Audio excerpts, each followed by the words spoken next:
Oras na naman para magpanggap, kaya naman tara't samahan niyo muli ako dito sa aking munting kusina. Charot! So, galing nga ako sa labas kanina mga mamis dahil bumili ako ng uulamin namin. At pag-uwi ko nga dito sa bahay, inilabas ko lang sa rep yung natirang kanin kahapon ni Athena. At pagkatapos, nilabas ko na din pala yung natira kong repolyo nung nagluto ako ng pansit nung nakaraan. Plano ko kasing igisa itong repolyo at pagkatapos magkiprito ako ng siomay para nga mag-partner sila. Wala na kasi kaming isda mga mamis kasi hindi naman talaga kami bumili ng isda nung namalengke kami. Puro gulay at saka 1 kilong manok lang yung binili namin. Pero, hindi ko pala magigisa yung repolyo mga mamis kasi wala pala kaming sibuyas. Hindi na ako bumili kasi tinatamad ako bumaba. Kaya ang ginawa ko na nga lang, isinangag ko na nga lang itong kanin ni Athena natira at pagkatapos nilagyan ko ng repolyo. Bali yung repolyong ginayat-gayat ko kanina or hiniwa-hiwa ko, binalik ko na lang sa rep at kinabukasan ko na nga lang siya igigisa kapag nakabili akong sibuyas. Hindi ko na nilagyan itong sangag ng asin pero naglagay ako ng oyster sauce para naman magkalasa yung kanin ni Athena.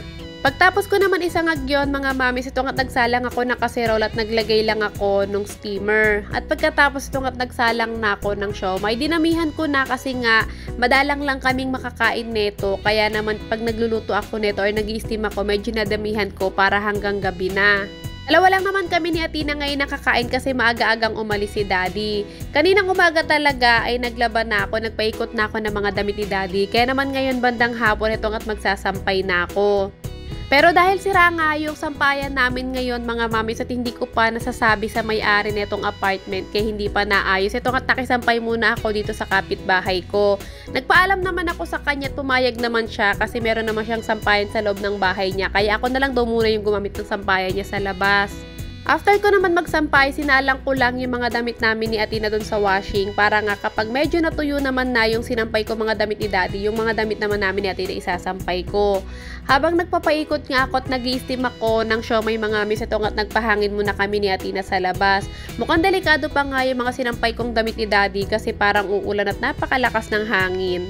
Sobrang dalang lang talaga naming tumambay dito sa terrace mga mamis kapag tuwing maaga lang yung alis ni Daddy. Pero kapag hindi maaga yung alis ni Daddy, hindi talaga kami nagbubukas ng pinto.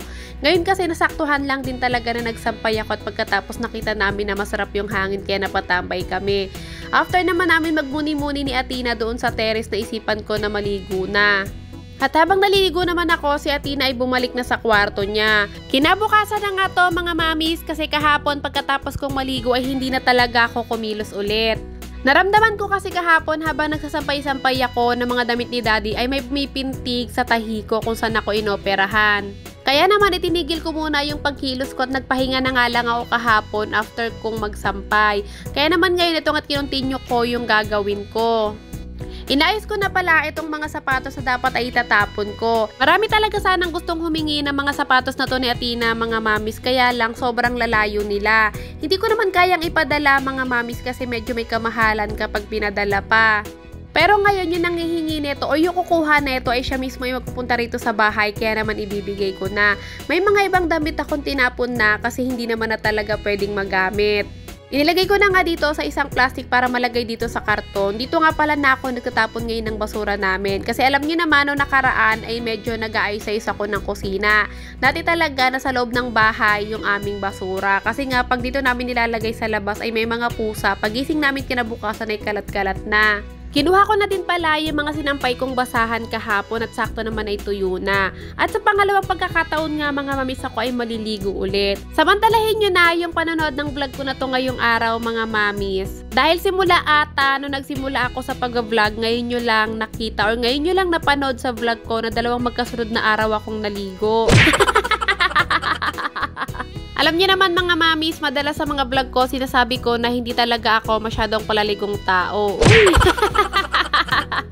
Pagtapos ko nga maligo mga mamis, itong at medyo madilim na, inaya ko pala si Athena na lumabas. Sabi ko sa kanya ay samahan niya ako sa Pure Gold dahil may mga kailangan akong bilhin. Pagdating nga namin dito sa Pure Gold mga mamis, ay dito nga ako dumiretso sa bilihan ng mga deodorant. Syempre mukha na nga akong maasim, hindi naman pwedeng amoy maasim pa ako. Bumili nga lang ako ng maliit mga mamis kasi mas madali itong madadala if ever na umaalis-alis kami. Pero hindi naman talaga kami umaalis. At dahil nga napag-usapan namin ng mga kaibigan ko na magluluto kami ng carbonara, ito nga't bumili na rin ako ng mga ingredients. Sa sauce na gagawin ko, mga mamis, gagamit ako ng evap, kaya kumuha ko ng isa, all-purpose cream, mushroom soup, at pagkatapos kumuha na nga din ako netong pasta. Si Athena naman, nakita niya nga itong Mang Tomas at namimisa daw niya kumain ng fried chicken, kaya kumuha na siya. Parang ako sakaling mag-fried chicken kami, yun yung gagawin niyang sausawan. Kumuha na din pala ako ng isang oyster sauce kasi wala na kaming oyster sauce, pero yun nasa pouch lang. At kahit nga yan palang ilaman ng basket namin, kumuha na nga ako ng pushcart para nga hindi na kami mahirapan ni Athena magbitbit. Wala na kasi yung maliit, mga mamis, kasi nga nagpunta kami rito napakaraming nag-grocery. Kaya naman ayun, yung malaking pushcart na lang yung kinuha ko. Pero pag pipila naman kami, itatanggalin ko na lang yung basket, ibabalik namin yung pushcart para nga dun lang kami sa basket lane nakapila. Kumuha na din pala ako ng ham para nga sahog doon sa lulutuin kong carbonara. At habang naglalakad-lakad nga kami or nag-ikot-ikot dito sa Pure Gold, may nakita kaming pre-taste, kaya naman kumuha kami. At dahil nasarapan nga siya sa pre-taste na instant spaghetti, tungat kumuha siya nung dalawa. Ako talaga yung nagsabing dalawa, pero sabi niya isa lang daw kasi okay na daw yun sa kanya. Pero gusto din daw niya palang matikman yung ramen. Sabi ko sa kanya, sige, papatikimin ko nga siya netong ramen. Pero kailangan niyang isoli yung isa. Kasi kailangan isang mga instant noodles lang yung pwede naming bilhin. Napansin niyo mga mamis, tuwing nag-grocery kami, napakadalang talaga namin kumuha ng mga ganyan. Kumuha man kami ng mga instant noodles gaya ng pansit canton, o di naman kaya mga noodles, dalawa hanggang 3 lang yung pinakamarami. Kumuha din pala ako ng isang luncheon meat at pagkatapos kumuha na rin ako ng mushroom para nga sa carbonara. Kumuha ako ng isang Eden tsaka ng isang Magnolia cheesy. Bali kasi yung Eden lalagay sa carbonara, ito namang Magnolia cheesy ilalagay ko naman sa pichi-pichi na lulutuin ko. Dito na rin pala ako bumili ng kangkong kasi nga meron kaming gagawin ng mga kaibigan ko. At pagkatapos dito na rin ako bibili ng carrot dahil wala na rin akong stock na carrot sa rep. Ang problema nga lang, ginto ang presyo ng carrot dito, kaya pinilit kong maghanap kung saan ako makakita ng pinakamura. Hanggang sa pinakailalim nga tinignan ko at wala talaga ako makita ang pinakamura. Ito na yung pinakamurang nakita ko, 36 pesos. At pagkatapos binalikan ko na nga si Athena dito, sabi ko kasi wag na siyang sumama sa akin para hindi na siya mapagod. Kumuha na din pala ako ng kalahating asukal para nga sa pichi-pichi na gagawin ko. Pero hindi ko gagamitin yung buong asukal na yun, mga mami, wala pang effort yung magagamit ko dun, pero kinuha ko na yung kalahati para nga pag nagtitimpla si daddy ng kape, meron siya magagamit. Kumuha din pala ako ng butter coconut. Paborito ko yun, madalas ko kinakain yun nung bata ko. At pagkatapos, syempre hindi pwedeng kalimutan ng paborito ni Ate ng mga wafer. Ang sabi ko sa kanya, kumuha siya ng tagi-isang flavor. Meron kasi diyang ube, peanut butter, buko pandan, cookies and cream, chocolate, at kung ano-ano pa. Pero sabi niya, okay na daw sa kanya yung chocolate, pati yung paborito niyang isang flavor na para siyang cotton candy or scramble flavor ata. Sabi ko nga sa kanya, kumuha na siya kahit tig 5 pieces kasi binadgetan ko talaga itong wafer niya. Pero sabi nga niya, okay na daw yung 4 na piraso, tig 2 sa bawat flavor.